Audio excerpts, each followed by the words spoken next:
अस्सलाम गाइस। तो आप जानते ही होंगे कि कल हमने लॉ ऑफ डिमांड के बारे में थोड़ा बहुत पढ़ा था, कंसेप्ट ऑफ डिमांड के बारे में थोड़ा बहुत पढ़ा था और भी बहुत सारी चीजें पढ़ी थी। लेकिन आज का जो हमारा टॉपिक है that's about exceptions of the law of demand. इसमें हमें देखना है कि लॉ ऑफ डिमांड कहां पे फेल होता है।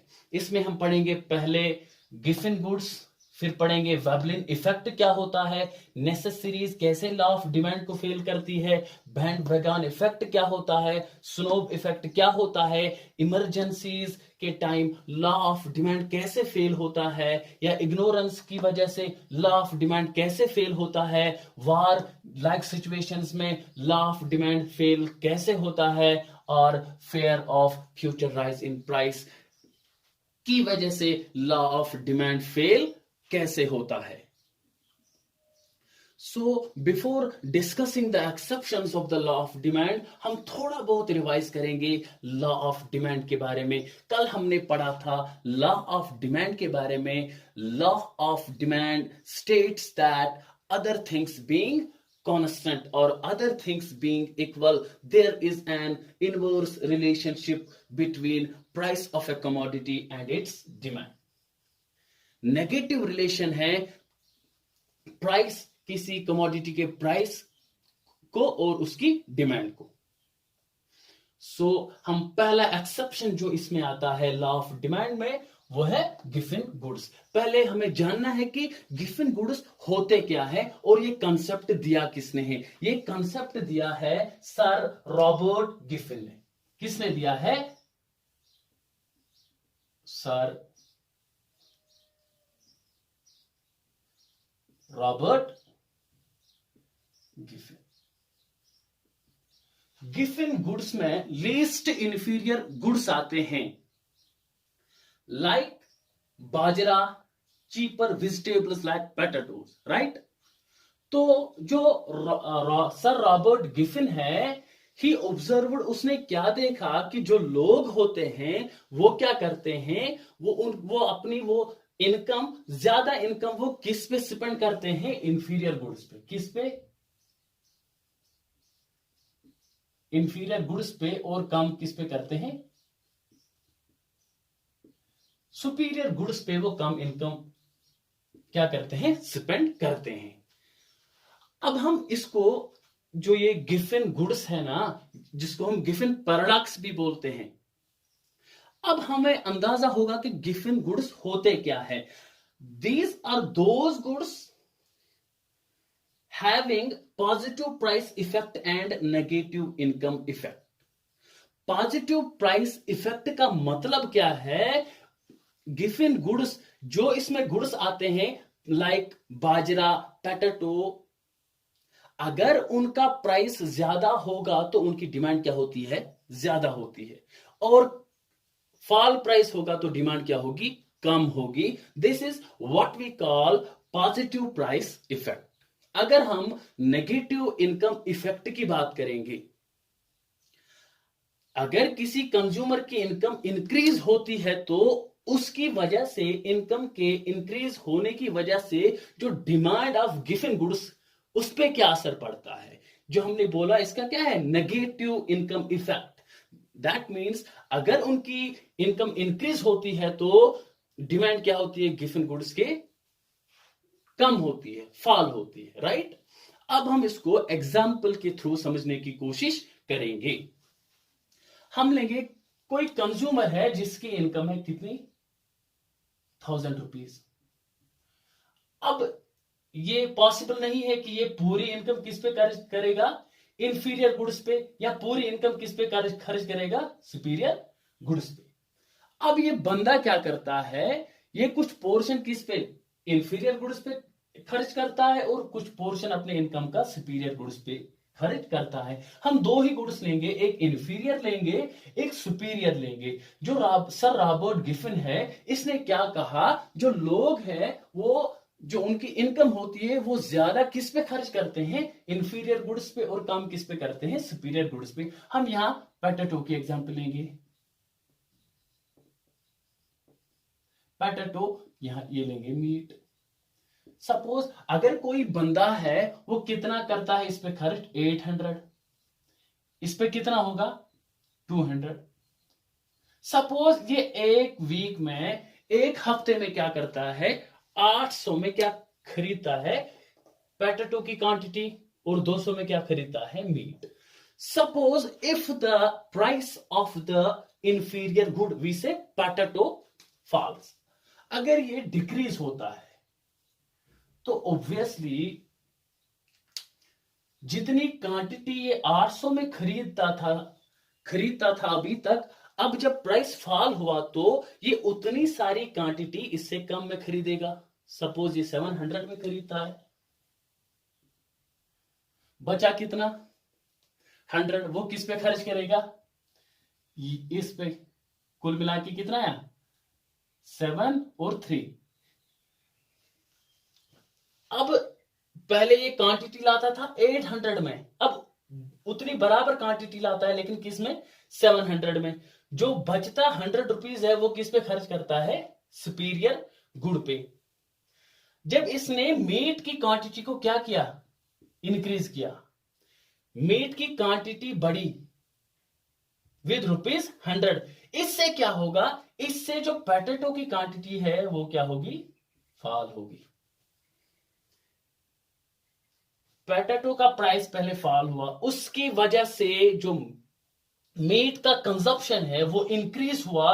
मीट के कंजप्शन के इंक्रीज होने से पोटैटो के कंजप्शन डिक्रीज हुआ। यहां पे हमें पता चला पोटैटो आरबी से जो गिफन गुड्स है, उन गिफन गुड्स के प्राइस डिक्रीज होने से इनकी डिमांड डिक्रीज हुई। इसी को गिफन ने बोला क्या गिफिन पैराडॉक्स। यहां पे लॉ ऑफ डिमांड फेल होता है कि नहीं होता है। प्राइस के घटने से डिमांड क्या होनी चाहिए थी इंक्रीज, लेकिन हुआ क्या प्राइस के डिक्रीज होने से डिमांड क्या हुई डिक्रीज हुई। यही सर रॉबर्ट गिफिन ने कहा था। अगर अब हम गिफिन गुड्स के डिमांड कर्व की बात करेंगे, उसकी शेप कैसे होती है। यहां पे हम लेंगे एक्स एक्सिस पे we take quantity of X, and on Y axis we take P of X, and X is what a given good. हमने अभी देखा given goods are those which have positive price effect. इसका मतलब क्या है, अगर given goods का price decrease हो जाएगा तो इनकी डिमांड क्या होती है डिक्रीज। अगर इनका प्राइस इंक्रीज होगा तो इनकी डिमांड क्या होती है इंक्रीज। इसीलिए अब हमें यहां पे क्या पता चलता है, जो इनकी डिमांड कर्व होगी, अगर ये बढ़ेगा ये भी क्या बढ़ेगा। सपोज इनिशियल पॉइंट ये है, प्राइस बढ़ेगा डिमांड क्या होगी बढ़ेगी, प्राइस बढ़ा डिमांड क्या बढ़ेगी, प्राइस बढ़ा डिमांड को क्या होगा बढ़ेगी। There will be an upward sloping demand curve in case of given goods. यहां पे क्या होगा अपवर्ड स्लोपिंग डिमांड करो होगी in case of given goods. Exam में ऐसे क्वेश्चन पूछे जाते हैं, वो कौन से गुड्स है जिनकी डिमांड करो अपवर्ड स्लोपिंग है। तो आपको पता होना चाहिए इन case of given goods there will be upward sloping demand करो। वेबलिन इफेक्ट जानेंगे क्या होता है। वेबलिन गुड्स में कौन कौन से गुड्स आते हैं, गुड्स हैविंग प्रेस्टीज वैल्यू। और जो वेबलिन था, Veblen propounded the doctrine of conspicuous consumption. Conspicuous consumption में कौन कौन चीजें आती हैं, diamond,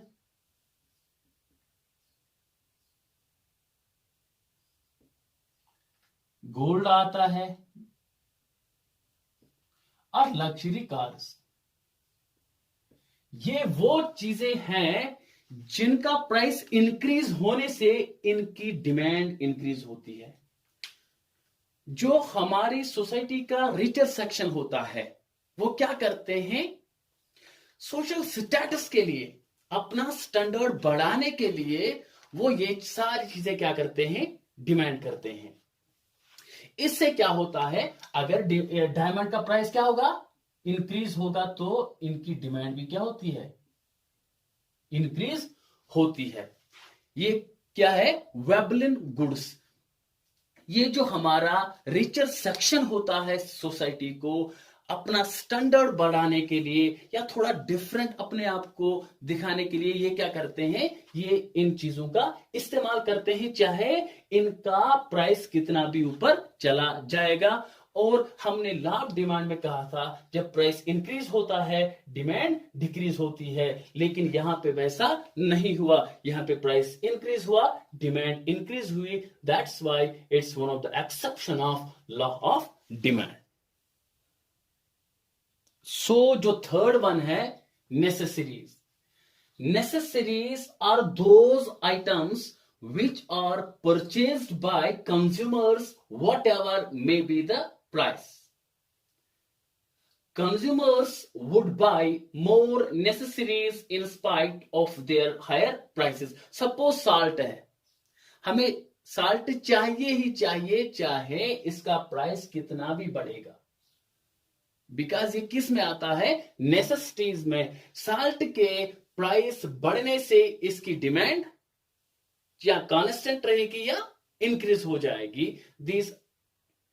this is one of the exception of law of demand. इस चौथा है, that is band wagon effect.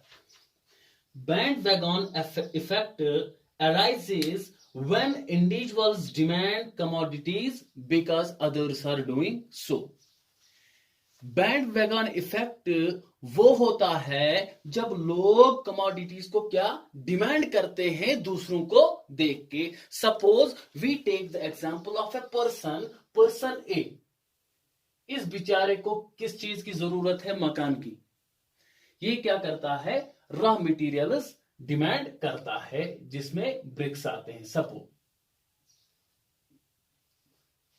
जो बी है ब्रिक्स की डिमांड करता है,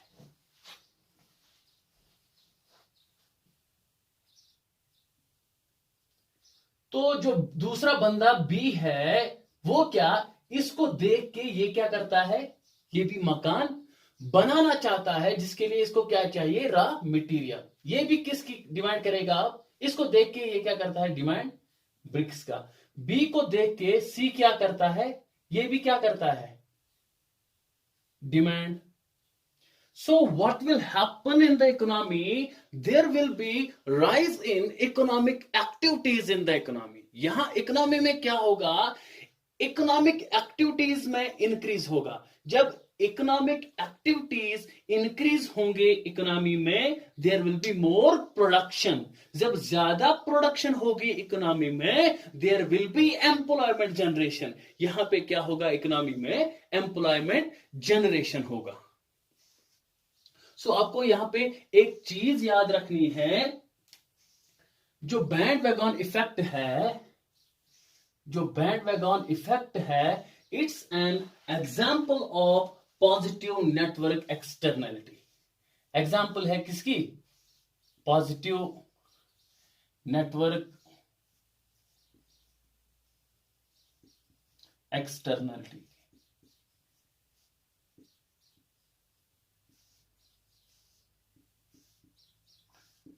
आपको ये चीज याद रखनी है।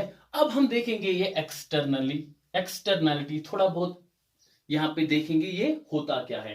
Externality refers to the costs incurred or the benefits received by third party.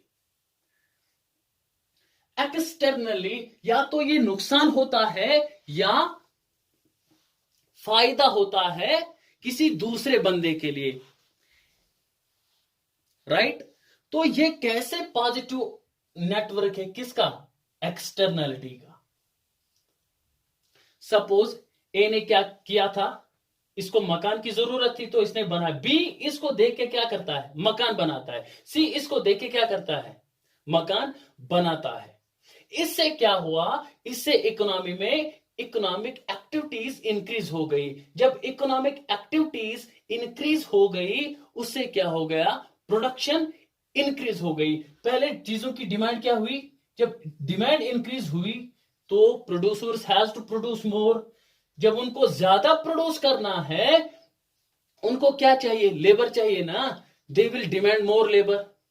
जो बेचारे अनएम्प्लॉयड थे उनके लिए क्या बनाए, पॉजिटिव नेटवर्क एक्सटर्नलिटी। और जो डिमांड करो है फॉर बैंड वैगन इफेक्ट, वो क्या है, मोर इलास्टिक, वो है मोर इलास्टिक।